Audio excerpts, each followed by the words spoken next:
Our next panel is focused on a completely different area. As a consequence of the rather unsettled global tax landscape and the increasing focus on global transparency, cross-border tax controversy is expected to proliferate. In order to provide greater certainty to taxpayers with a view of avoiding double taxation, there needs to be an efficient and effective mechanism for cross-border tax dispute resolution, which may include mandatory arbitration. Our next panel will discuss challenges in this arena and prognosis for the future. The panel is going to be chaired by Paul Oosterhuis of Skadden Arps, who has already been introduced. Panelists include Manal Corwin, Sharon Katz-Pearlman, and Ted Setzer. Manal Corwin leads KPMG's international tax practice and is the principal in charge of Washington National Tax International Tax Policy. Prior to rejoining KPMG, Manal was the Deputy Assistant Secretary of Tax Policy, International Tax Affairs in the U.S. Treasury Department, the same role that Bob Stack currently holds. Sharon Katz-Pearlman is the National Principal in charge of KPMG's Tax Dispute Resolution Network. She also serves as KPMG International's head of Global Tax Dispute Resolution and Controversy, overseeing a network of dispute resolution specialists from KPMG member firms around the globe. Sharon is an alum of the Graduate Tax Program at NYU Law School, where she was recently appointed as an adjunct professor. Ted Setzer is the Assistant Deputy Commissioner International within the Large Business and International Division of the Internal Revenue Service. In this role, Ted bears responsibility for matters of international policy and protocol within LB&I. Ted is also an alum of the Graduate Tax Program at NYU Law School. Paul, over to you. Thank you, Larry. As Larry was saying, we're going to talk about kind of current developments in dispute resolution, focusing on mutual agreement procedures. Interestingly enough, this is a growth business, and it's been growing for a while. And I think one of the main concerns in BEPS and the private sector side is that the BEPS process would only expand the scope and number of disputes between countries that need to be resolved. And so one of the major focuses on BEPS in the BEPS process was coming up with some new ways, not just mechanisms for resolving disputes, but ways of identifying where disputes are not being resolved and how to improve the processes by which they are resolved. So we're going to spend a fair amount of time on what recommendations came out of BEPS. This is an area that really hasn't gotten a lot of attention, but to my mind is pretty important because BEPS has had some success, or not BEPS, but the OECD has had some success in the past in other areas, like in the transparency area, of effectively shaming countries into being more compliant. And I think they're going to start on a similar process here with income tax dispute resolution. At the same time, the IRS has undergone a restructuring, and we have a lot of new folks at the IRS who are, on behalf of the United States, dealing with these procedures. And so having Ted Setzer here to talk to us about how the IRS is viewing these new processes and how the restructuring is going to help the IRS deal with all these things should be quite useful to all of us. So first, Manal will start out talking about some of the things that have been happening with BEPS, and then Ted will talk about the IRS's perspective on that, and then Sharon will focus on the perspective from practitioners who are working with companies and trying to get these disputes resolved. So, Manal, would you like to start? We'll kick it off with stating the obvious. That the BEPS developments and their implementation has injected a lot of uncertainty into the system and therefore an expectation that we're going to see more disputes in the near term that may be difficult to resolve. Why is that? Obviously, it's a lot of change. Whenever there's change, there's going to be an increase in the potential for interpretive differences and so forth. So that is an element of it. But I think that one of the things that we've seen as a theme for the aspects of the 15 action items that have gotten the most traction and the most consensus is the injection of a subjective element into the analysis of the particular legal issue.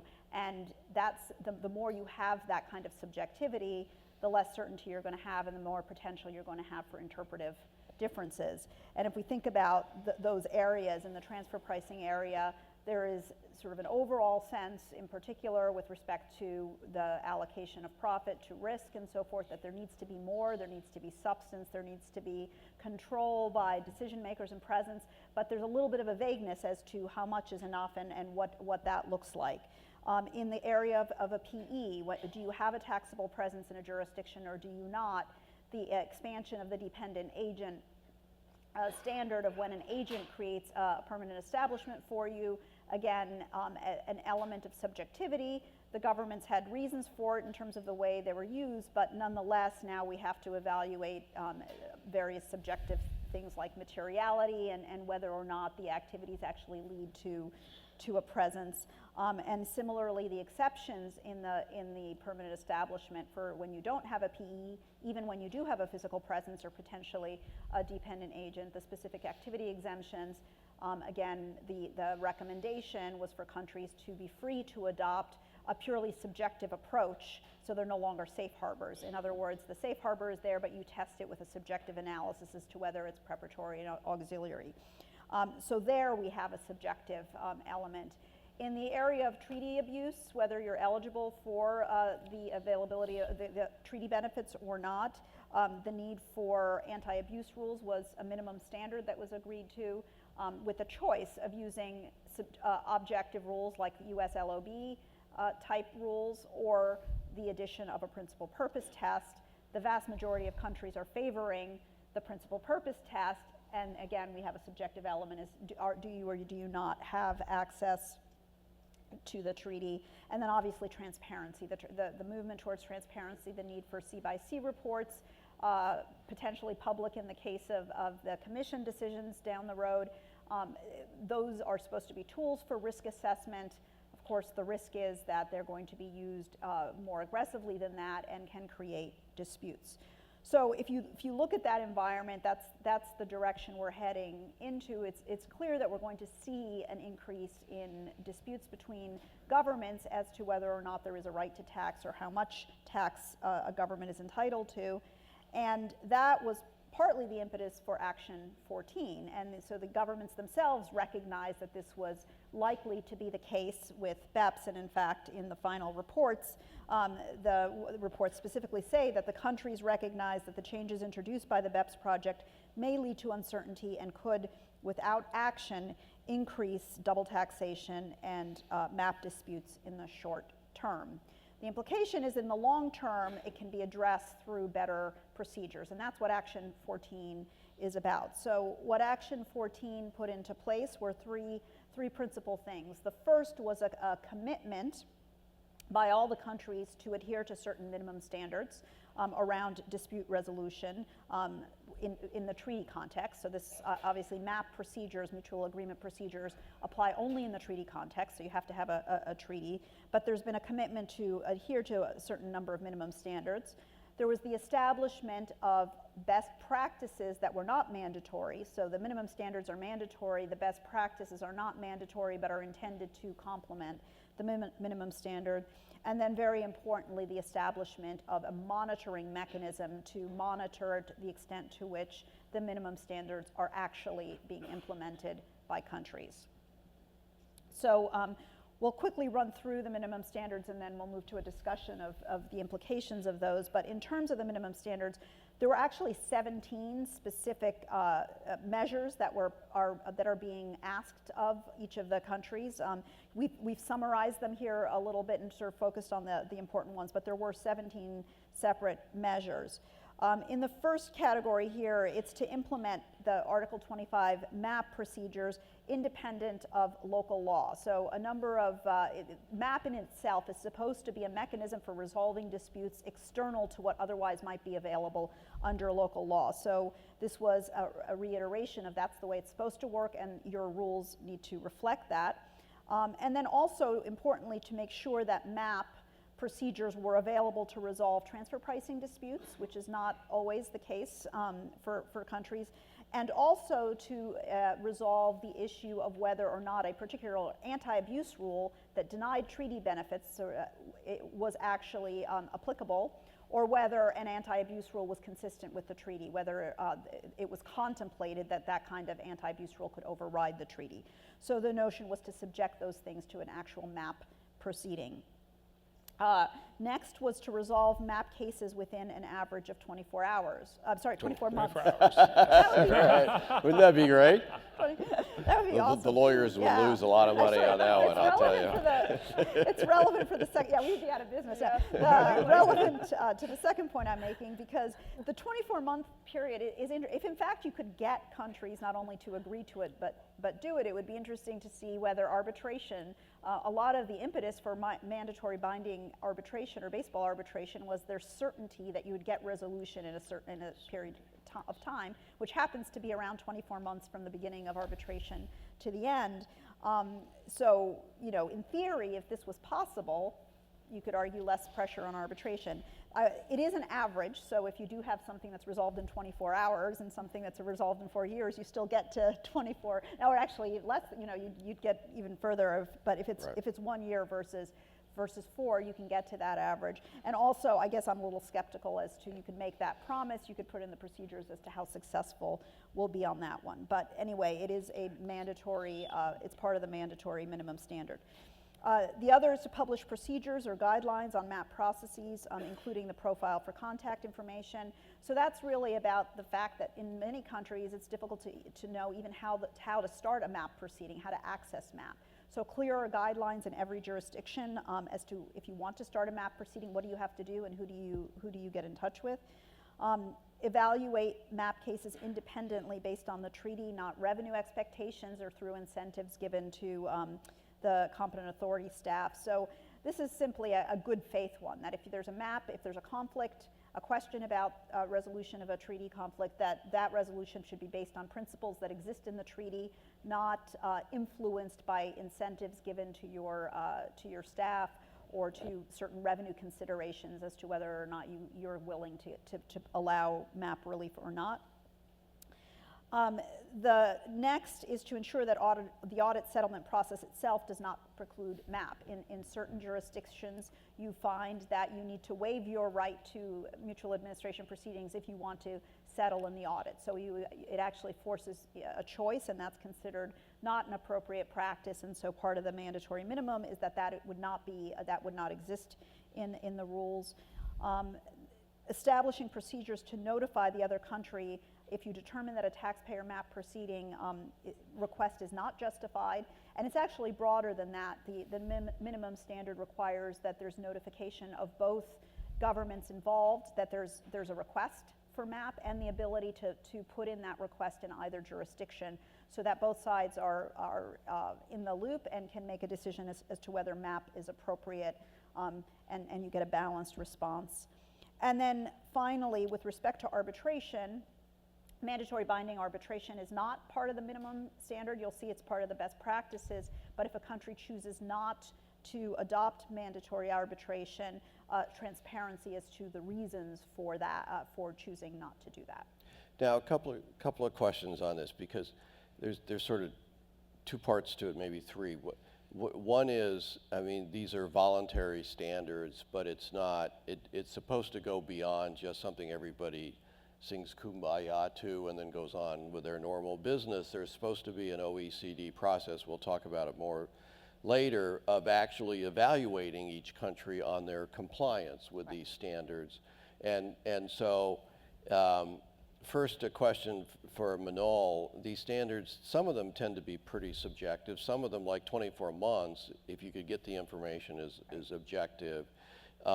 But your view on how much OECD can really do through its processes to expose countries that aren't adhering to these rules. And then for Ted, how much is there any of this information you can't even give to OECD if they come knocking on the IRS's door to do an audit, right, of your meeting the minimum standards?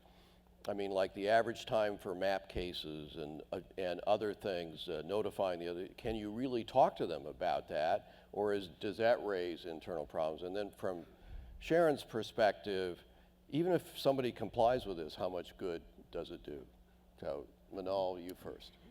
So a couple of other aspects of the minimum standards that I think go to answer your question. One is that among the minimum standards is a requirement that the countries, the administrations actually publish statistics about what the timelines are for resolving cases and data on what they're doing that go to answer that question, at least to the extent it can be objective. It also requires them to participate in this forum that we'll talk about later, in this peer review forum, and be willing to subject themselves to a peer review to evaluate the extent to which they are actually adhering to the standards and following the guidelines. Now, how that happens and to what extent you can evaluate the subjective nature of these is the question, but fundamentally it is publish statistics, be part of a forum, subject yourself to peer review, and that's the accountability mechanism, and we'll figure out later how we're going to actually create terms of reference and ways of evaluating. Yeah, and to that point, I can say that I believe we can provide data. That's the expectation. When the United States and other countries have opted into the process, they opted in on the condition that they would share that kind of information. There is precedent for this, which you've already alluded to in the Global Forum for Transparency and Exchange of Information for Tax Purposes. There's a peer review process there as well that involves a lot of reporting and a very public airing of both objective and subjective feedback that countries provide each other on both the legal framework and on the practical application of that legal framework in the exchange of information context. And the expectation is that something similar will evolve in the MAP form, which is really what we're talking about here. The debate is taking place really right now about what those terms of reference look like. There are some very specific questions that we want to get clear across the board. When you say 24 months, what do you mean? When does a case begin? Right. When does it end? How do you determine whether an agreement reached under MAP has been effectively implemented? Where do you seek input from the process? And a very significant part of that, as you all know, is should taxpayers have an opportunity to provide input to that? That development of the terms of reference and the way we're going to proceed through the measurement process is under development literally right now. Yeah, it's interesting. I'll just say on that, and using the Global Forum as an example, having sat through that Global Forum procedures through its inception, it has actually been quite effective in the case of exchange of information as a peer review mechanism to hold countries to a standard, to kind of expose them a little bit, create accountability, and it's led to change. The review process that was involved in that forum was very extensive. It required a ton of resources where you had people coming in from various governments offline, sitting in the tax administrations of various jurisdictions, having conversations, having interviews. It was a very long process. Before then, they published a report. There was a back and forth about the report. There was an ability to try again. And so a couple-of-year process before you got an assessment of what were the information exchange practices of a particular jurisdiction. Do they go on a list that's okay or not okay? How do they get off the list? So it is challenging. It can work, but it will be interesting to see. But there, it was fairly objective information you were getting to. I mean, a lot of it had to do with how many information requests are you getting? Well, you know, the Cayman Islands would say, or whoever. We got 50 from India, and they were all resolved to India's satisfaction within, 6 months. That's kind of you can check the box. Okay, that worked pretty well.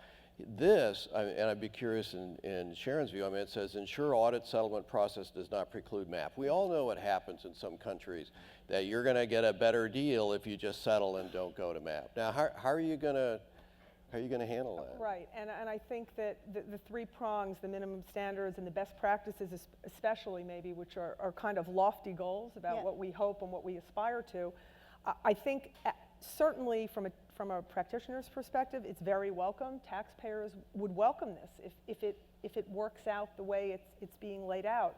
I think anything that brings MAP out of kind of the darkness or the black box that it's been in historically. I remember when I was with counsel's office, the then competent authority made a remark to me about how, well, when something goes into competent authority, things just happen.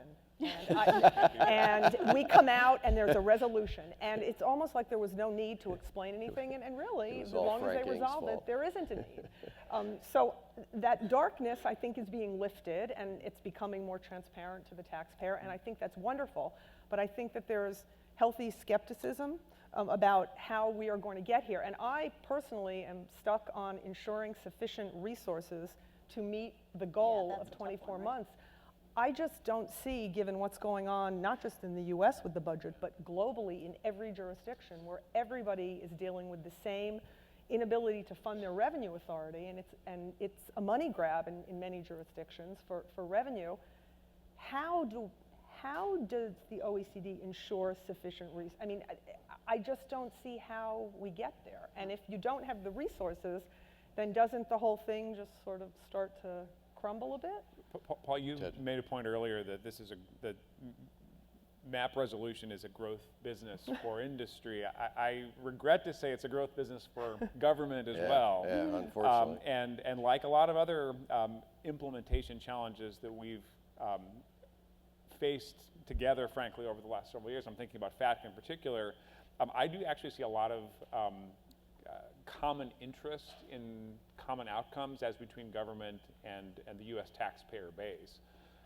And I think the commitment that the Internal Revenue Service has to making the process work, we certainly care about making the MAP process more effective and widen access, not only because it will make life easier for us, but because it will make life easier for our taxpayers as well. So I think that it does kind of put the S back in service. We care a lot about making these processes effective, not just because we're protecting the United States fisc, but because we feel like we have a responsibility to making sure that the outcomes are transparent, that they're well-founded, and that they're rational.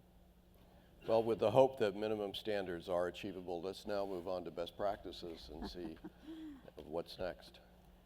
So the best practices, as I said earlier, are not mandatory. They're intended to be practices that would be nice to have if you can do it, right? So that is the standard. And from a practical perspective, these are things that they knew they couldn't get consensus and buy-in to. And so the flip side is, at the very least, the mandatory rules were either sufficiently embarrassing that you couldn't say no to them, right, even if you couldn't pull them off, or there was a sense that that was the right thing to do and we're going to try our best and commit. There were actually policy differences around the table, and maybe you were willing to accept it as a best practice, but you weren't willing to sign on that this is necessarily the right answer. And so if you look at the top of the list, mandatory arbitration, there was not an ability to get consensus among all the countries that arbitration was appropriate or possible in their jurisdictions. A number of countries continue to believe that there are constitutional issues with actually agreeing to arbitration and sovereignty concerns. And so it's still a difficult sell. I'll say from experience, a number of countries, when they really understand the nuances and the specifics and the mechanism of arbitration, tend to let go of some of these arguments around sovereignty and the constitutional challenges. But there's still a huge education process, and there's different kinds of arbitration, and so there's still a gap in just definitionally, when you talk about arbitration, what kind of arbitration are you talking about? But that said, it did make it to the best practices list, and so far we have about 20 countries who've committed to actually US style or baseball mandatory binding arbitration. And those are that group of 20 has 90% or something of the MAP cases that are pending, That's right? the Isn't it, statistic, isn't the it that's statistic we're that hearing. it's- That's the statistic, and I don't know, I have to push back a little bit against that Okay. statistic, just because, but the report, and maybe Ted, you Yeah, can speak to the- that. I don't know. Yeah. Okay, I know that's I've been heard reported, the statistic as which- well, but I Yeah. haven't seen the backup. Yeah. Yeah, that 90% of the, Of the 20, all MAP yeah. cases are within those 20. Sean seems like. Oh, No, Yeah. exactly. Right, exactly. Yeah, yeah. So, but in addition to arbitration, clear acceptance of the transfer pricing adjustments under Article 9.2. So this is the notion that if you have a MAP settlement with respect to a transfer pricing, right? So the minimum standard was to include transfer pricing in MAP resolution, but let's say now there is a resolution of a transfer pricing dispute in MAP. Is there a corollary adjustment? And the notion is to include in Article 9 the expectation that there would be, to allow for that in Article 9. Promoting the treaty interpretation process and publish agreements on interpretive issues. You are permitted through MAP to have a MAP resolution around an issue that doesn't involve just a specific taxpayer case, but is of an interpretive issue, a treaty interpretation issue of general application. And the notion is to encourage that and publish the resolution. I think the concerns in the past about doing that were that you would have the competent authorities engaged in effectively creating law that became precedential because it's an interpretive issue, and this is a suggestion that that would actually be helpful. But that's the policy objection. It's why it's not a minimum standard, is some countries object to the notion that I'm going to give the competent authorities the ability to create a body of law that is a treaty interpretation law. Implementing a bilateral APA program and publishing guidance on multilateral as well as bilateral APAs. Again, an encouraged practice, considered a best practice but not mandatory. Multi-year MAP resolution, if you have an issue that comes up on a regular basis, allowing the resolution to have applicability for those recurring issues. And then suspending collection efforts. Here, again, very significant legal and policy objectives as to whether you collect first, resolve later, or you suspend collection until the MAP dispute is resolved. The best practice is to suspend, but not every country is bought in. And then publish guidance outlining any limits on competent authorities' ability to deviate from domestic law as a matter of policy or practice. This comes in part, and Ted, you may have comment on this, but there are parts in treaties that give some discretionary authority to the competent authorities. LOB, for example, in U.S. treaties is one of those where you have a bit of discretion, even if something might not satisfy the LOB, that the competent authorities may, or the competent authority may agree to allow for treaty benefits. Traditionally, it's been very, very difficult to exercise that because I think the competent authorities feel, are they overriding the negotiation that might have happened? And so this is encouragement to basically free up the competent authorities to use that discretion by providing guidelines as to when that's appropriate. Yeah, and what's interesting about the way the best practice is worded is its ability to deviate from domestic law policy or practice. Right. We've encountered situations with other governments where what we'd really like them to do is deviate from practice or Yes. policy, and not necessarily from the way the treaty is written, or even from the way the domestic law applies. Yeah. So there's some very practical consequences, and publishing and being clear and transparent about when that might be possible and when it might not be possible, at least establishes expectations as to where the conversation could go throughout the process. I think that there's another best practice, I think, that's not on our list around training, I Yeah, think, very for important, the right. audit team. And that, again, from a practitioner's perspective and trying to get a case through exam and on to competent authority, they do remain involved Yes. once the case goes. So having them trained and really understanding the process and what you're trying to accomplish and what the issues are, I think that that's huge. And again, lofty goals here, but And would be resources wonderful. become an issue on training. So we're back to the yeah, resource question. Yeah. So now we know both what, I guess it's a gold star if you have the best practices, it's a passing grade if you meet the minimum standards. Let's talk a little bit more about how the monitoring process to whereby the OECD and the countries that are part of the FTA will identify how well countries are doing under that standard. Yeah, and we talked a little, we've already started the conversation there. The third achievement of Action 14 was to establish, and it's incorporated into the minimum standard in that it's agreed that countries would participate in this, but effectively a peer review mechanism to evaluate the extent to which countries are actually implementing the agreed mandatory minimums and their success in doing that. Just in terms of the logistics of it, it's a forum. It's the Foreign on Tax Administration would have a MAP forum. The countries would be members of this MAP forum, and there would be then the development of terms of reference. So just the specifics, on what are we going to evaluate countries. Those terms of reference would obviously begin with the 17 minimum standards, but you would have to then elaborate, to your point, Paul, what is the basis for determining, especially the subjective ones, what's the term of reference for evaluating, and then an assessment methodology. How are we going to go about assessing countries on the success of adherence to each of these minimum standards, and how frequently are we going to evaluate them, and over what period of time? And do we start prospectively? We have these now. Do we give them a year or two to get up to speed, or are we going to evaluate them? Now, there was supposed to be agreement, and Ted, maybe you can give us an update. Originally, there was the target date for adoption by Working Party 1 of the forum, and it wasn't clear whether it's the terms of reference are being adopted or just the adoption of the concept of the forum. And then with peer review beginning as early as the end of this year. So yeah, so the work is ongoing. That's what I can say. There has been a great deal of debate and discussion among the members of the MAP Forum on a number of different issues, and there's been a particular focus in the recent discussions on the circumstances under which taxpayers' input may be taken into account.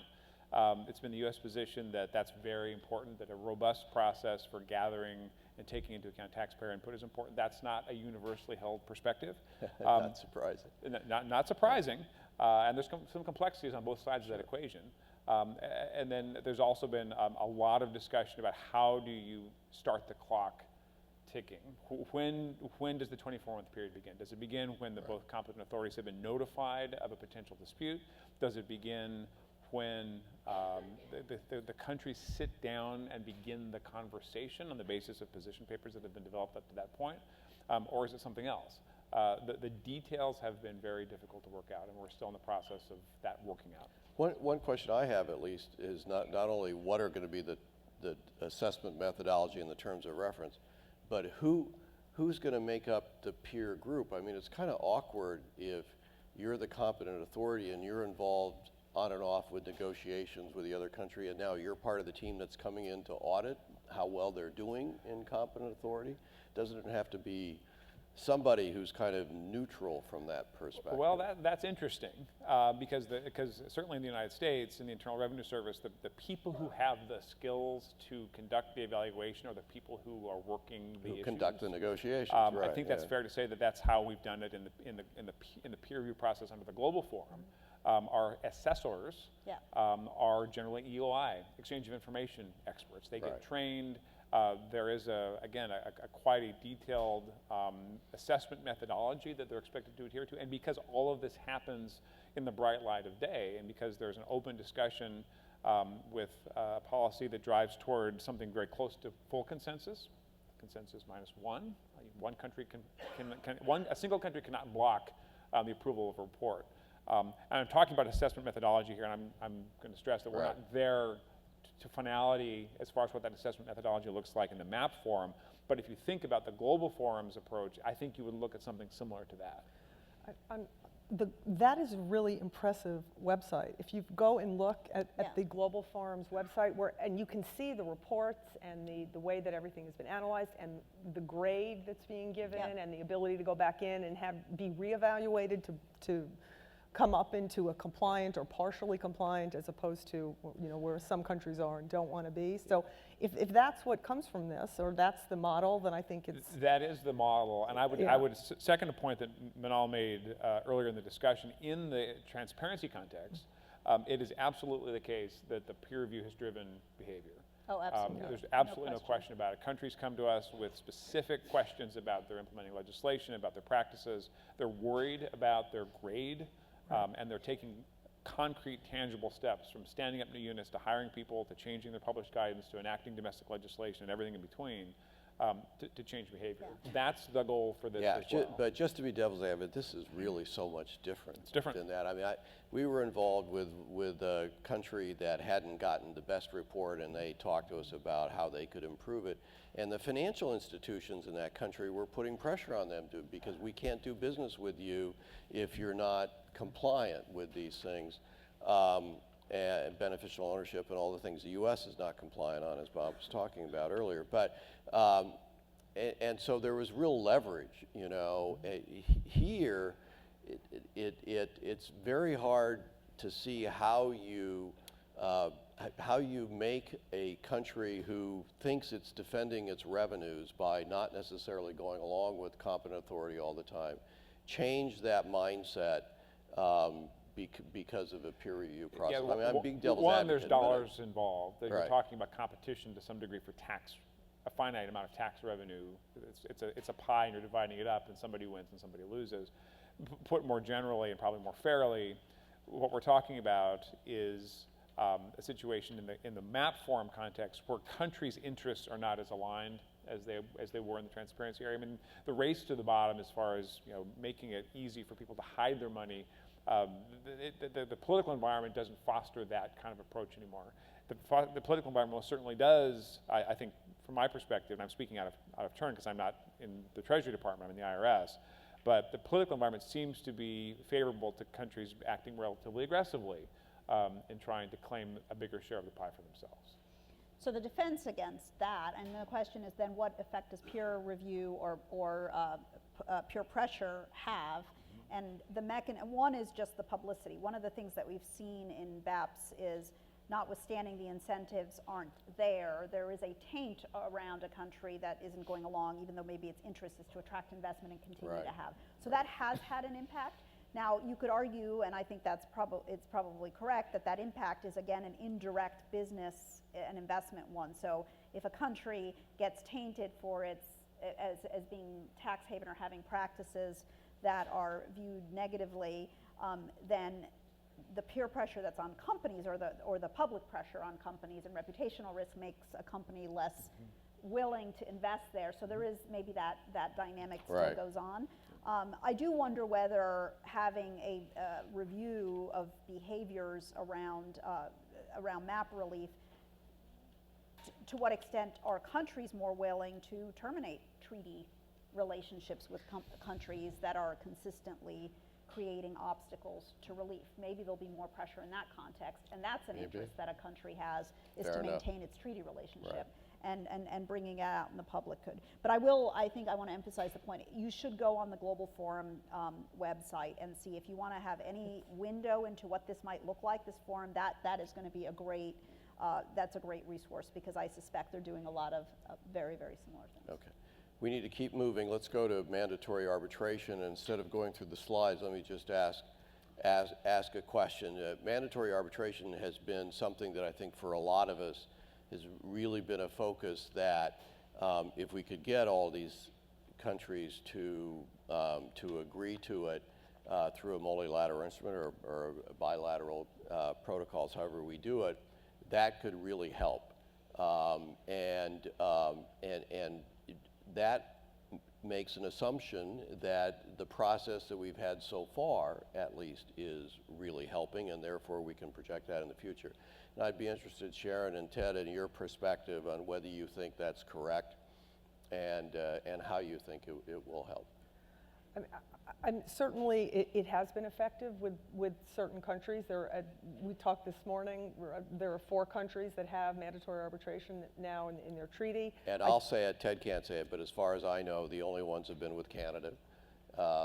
And David Rosenblum published a piece that said there had been somewhere between 3 and 8, if I remember what you said, David. Yeah, nobody knows, and that's one of the things that's kind of curious, is that the IRS apparently doesn't feel comfortable publishing statistics about how these things are coming. So we're all guessing a little bit. The issue, though, with some of the other countries is the language that sets forth the mandatory arbitration also has kind of an out. There's like a clause that says, but if the competent authorities determine that they need additional time to discuss, that they can do that. And so there are situations where, even though you've been there the 2 years and you should be moving to mandatory arbitration, there's kind of a unilateral decision with the competent authorities to keep the case and continue to work on it.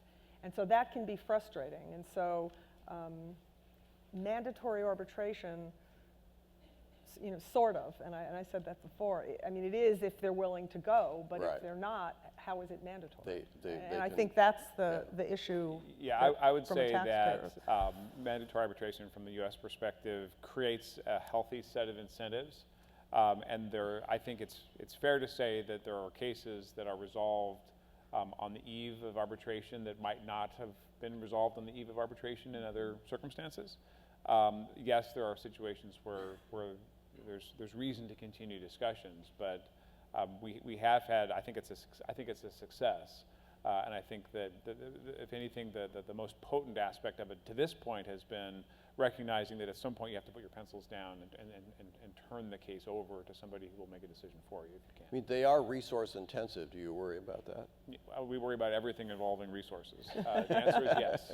But honestly, so is MAP, right? Sure. So Yeah. arbitration is supposed to help with the resource issue because it gets you to a point where, at that point you've handed it over, you've got to do your position paper, but it's intended to reduce the amount of resources.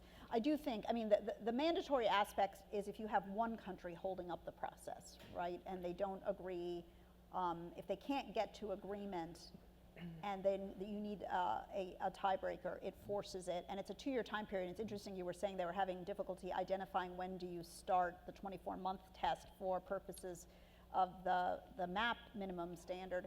There are actually very specific rules in the arbitration context is when the clock starts running, because from the time the clock starts running to when you get to arbitration, it's also a 2-year clock, but the starting point is when, I think it's something like that the competent authorities have everything that they need to be able to start a MAP proceeding, but then I guess it begs the question is when does the MAP proceeding start? So, but it is in aligned. in the Canada MOU, we have a letter that goes, right, that says, okay, yes, we're starting the 2-year clock, and that's easier to agree to at the beginning of the MAP proceeding than it would be later on. And if you really enforce the 2-year clock from then I think that could actually be quite helpful.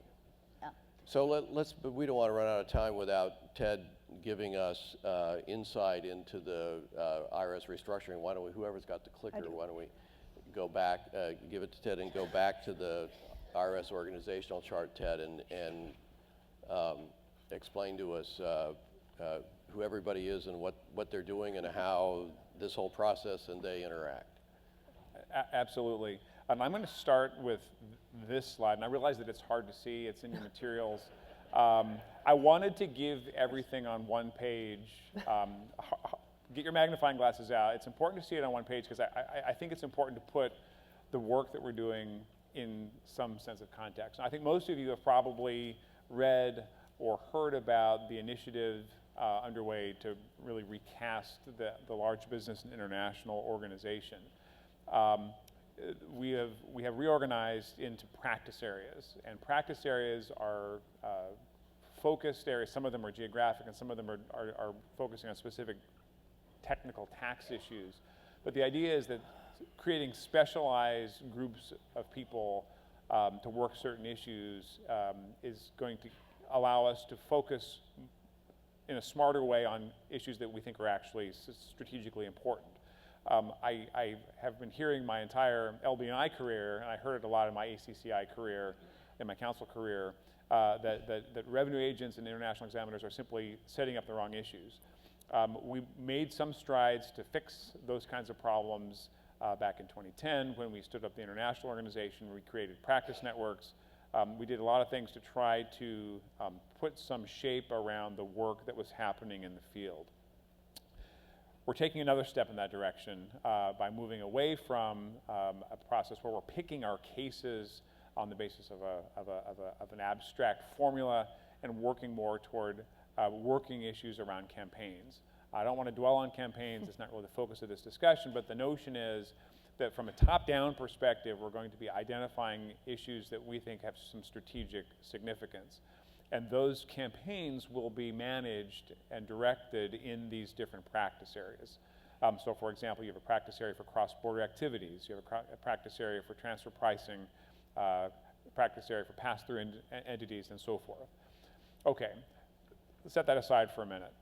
We're talking about the mutual agreement procedure, the competent authority function, and I want to come back to a point that Sharon made very well just a couple minutes ago, which is that there is a relationship in the tax administration between the compliance enforcement function and the competent authority function. And one of the objectives that we have put into this organizational chart and into the way we're organizing campaigns and into the way that we're training employees is to make sure that everyone is aware that when an employee sets up an adjustment on examination, you can't just think about the adjustment on examination. You have to think about what happens in the overall process down the road. If the adjustment creates a risk of double taxation, you have to anticipate what? The mutual agreement procedure. You have to anticipate that another country will become involved and that there'll be a negotiation on the basis of a reasoned interpretation of the treaty.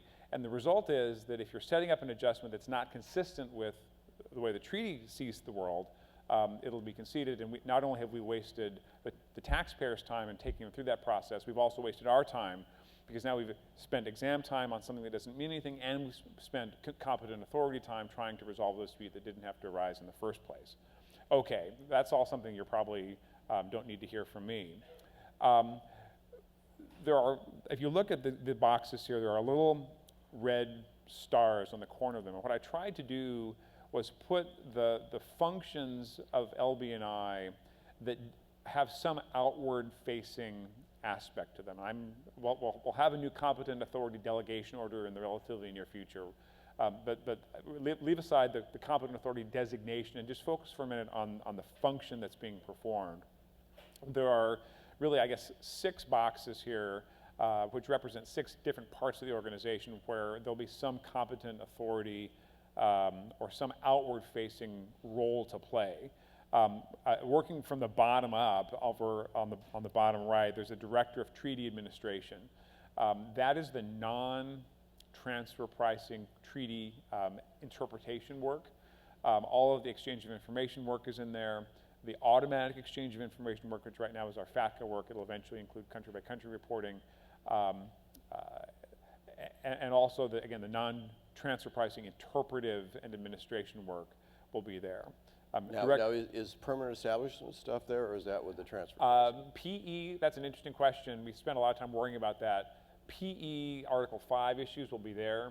Okay. Attribution of profits to a PE will actually be in the transfer pricing practice. Okay. So that's an interesting question. There's a binary definition, and then there's income shifting analysis that you apply to that. Immediately above that box, you have our Advanced Pricing and Mutual Agreement Program. That's a program that's existed for a while. Most of you have probably had some awareness or involvement with that. The APA program is in there. The Mutual Agreement Procedure for transfer pricing cases is in there. And then I want to note that immediately above that on the org chart, there's not a little red star there, but the Director of the Transfer Pricing Practice now is aligned with the Advanced Pricing and Mutual Agreement Procedure program to a single executive director, and that director is Sharon Porter, who's the Director of Treaty and Transfer Pricing. It has been the case in LB&I for some time that the transfer pricing field experience, the field function, the compliance enforcement function, and the mutual agreement procedure function have been at least nominally in the same place. We're completing the job that we started 5 years ago, and actually taking all of the transfer pricing casework, and not just some of it, which has been the case up to this point, and putting it into the transfer pricing practice. So now there'll be a single executive that oversees both compliance enforcement and the mutual agreement procedure with respect to transfer pricing cases. I'm just going to make one other note on this item. You see the Assistant Deputy Commissioner International sort of hovering up above. That's me. I do not have a case inventory.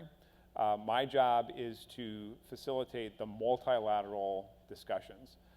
which includes the Forum on Tax Administration, which we've already talked about, the Global Forum on Transparency and Exchange of Information for Tax Purposes, the Joint International Tax Shelter Information and Collaboration Network, JITSIC, and a lot of other stuff. And I want to make one point about the Forum on Tax Administration, because we've addressed it earlier on. And Bob Stack made a comment earlier on that the global tax environment is changing mostly under the impetus of these non-governmental organizations, the OECD, UN, IMF, and others. And I would like to say that I hope that the Forum on Tax Administration picks up a lot of the implementation work. It's certainly the intent to make implementation more effective, more efficient, and yes, more uniform by working together with other countries. We've touched on a number of implementation and administration challenges on this panel, from the MAP Forum in particular, but the Forum on Tax Administration generally is a place where we can go to try to work out our differences so that we don't have to work them out on a case-by-case basis in the mutual agreement procedure. Just on the FTA, I would add that really from a taxpayer's perspective or a practitioner's perspective, I mean, and certainly for me, I have been fascinated with that organization since it began. It's been around since 2002, and it has OECD and non-OECD members. It's really worth it. I'm like doing a commercial for all of these websites, but the website for the FTA is really informative, and it's really worth going there to look and see what they are focused on, what they are working on. There are a number of programs outside of BEPS. Yes, there is a world outside of BEPS. But in non-BEPS land, where they have had huge impact, there are a lot of things underway in that organization that are going to have an impact down the road on international tax. And it is interesting. There is a sentence on their website that says that they are there to harness the collective strength of the revenue authorities and speak with one voice, which from a taxpayer's perspective can be perhaps a little alarming. It's almost the notion of a global revenue authority that is out there, and that's maybe where we're headed with all of these initiatives. So I'd like to think that perhaps it's maybe less alarming than somewhat reassuring to know that we're trying to create rules that And can consistency be and- yeah. interpreted and applied consistently across jurisdictions. That really is the goal. Yeah. I think it's aspirational to a certain degree, but we've made some concrete progress. And we certainly need a forum to continue to work these issues out. great. So there's a simple takeaway from this panel. We're out of time. First, check the websites. Second, keep your eye on OECD peer review developments. And finally, if you have any problems with any of this, call Ted. Yes. Thank you.